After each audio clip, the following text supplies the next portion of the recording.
What do you think? And we said, well, we think it would be a wonderful idea. It sounds just like life on planet Earth.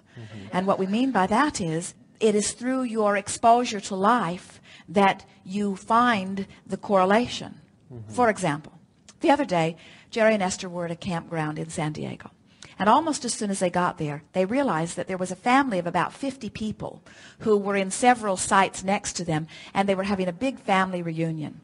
And then a ball game began, and a football kept hitting the side of their motorhome or hitting their car. They were not really good at catching the football.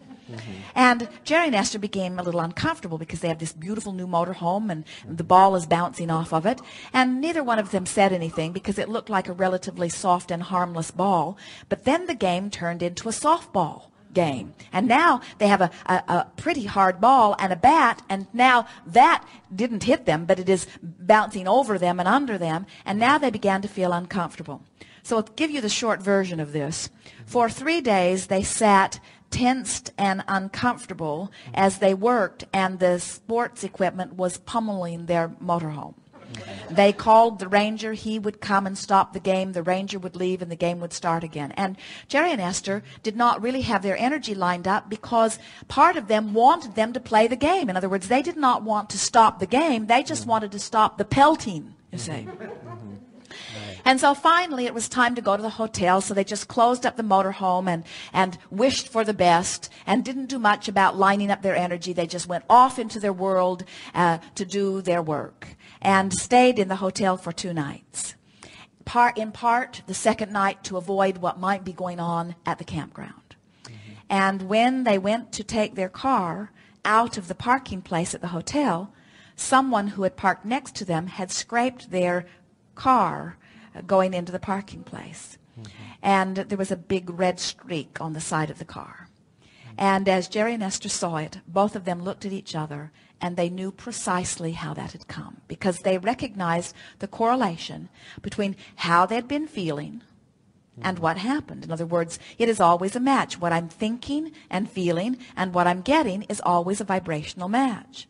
So the answer to your question is, you can come to a workshop like this and you can try to gather some tricks as you are doing here in offering vibration that causes different manifestation, and that's a good thing. You can also watch the manifestation in order to notice the correlation between the manifestations and how you've been feeling. Now, this red paint buffed right off. If you did not know where it had happened, you would not even know that something had happened to their car. They're aware of a very, very slight crease in the car. It was proportionate to the vibration that was within them. In other words, no great damage came, certainly no harm to either one of them. It was a perfect vibrational match to the way that they were feeling. And we have noticed that when those kinds of things happen, there is a greater determination or a greater deciding thing that happens within you that says, I'm going to line up my energy a little better. I'm going to learn to relax and chill out a little more. I'm going to find a different feeling place. That's what it all comes down to. So many would say, so you're saying that they should sit there in their motorhome, being pelted by balls of all sizes, and like it? And we say, no, we're saying that they must do everything that they can do to reach for the thought that feels better. So as they're sitting there and they are enjoying the exuberance of these young people, that's a vibrational match to well-being. As they are feeling discomfort in their disregard for their beautiful motorhome, that's not a vibrational match to well-being. In other words, it is through trial and error. You have to work your way into it, and you can tell by the number of things that hit you how well you're doing. See, in lots of different ways. That's what life is all about. You never get it done, and you cannot get it wrong. So you take a pelleting, and then you say, new game plan.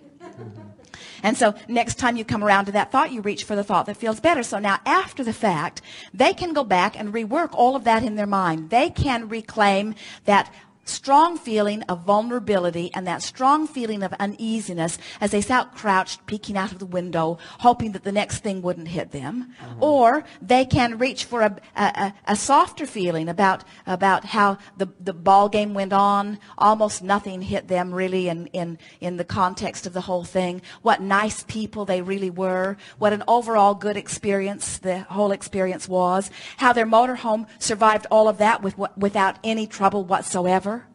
How the people that they were so worried were going to damage them had nothing to do with the damage that came. That the damage that came in response to their vibration, not in response to the ball game. In other words, as they traipse back through it again and again and rework it, each time bringing it into a better and better feeling place, until they've left their energy in a whole different place relative to that. Esther remembered one day driving with a friend in the most beautiful car she had ever been in. And the friend drove into an underground parking garage and parked this great big beautiful car in a very small space. So small that they all had trouble getting out of it. And as Esther looked back, her thought was, I wonder if this beautiful car will be all right here. And her friend saw Esther's gaze of concern and said to Esther, don't worry about it. Everyone loves my car as much as I do, and everyone treats it with as much respect as I do. And so, as Esther is now coming away with a little scrape on her car, contrast, giving a rocket of desire, it took her 2 or 3 days to come round to that memory. But then she remembered her friend saying that, and she felt the ease and delicious feeling of that. And so, all of this, Esther's chewed on it, she's reworked it, she's in a whole different place about it, and she will never go back to that pommeling.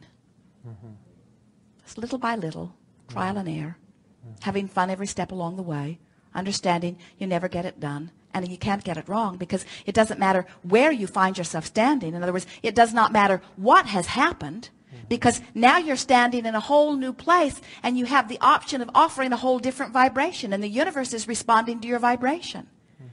So the thing that gets some of you stuck is that you think, well, I have no choice but to respond to reality. And we say, oh, that's where the dilemma is. You have infinite choices in the way you respond to your reality. And when you begin doing it from the perspective that nothing is more important than I feel good, I'm reaching for the thought that feels best, now you are truly practicing the art of allowing. Unconditional love. No matter what, I'm finding a thought that lets the love flow through me. Yes. Did we get there for you? Yes.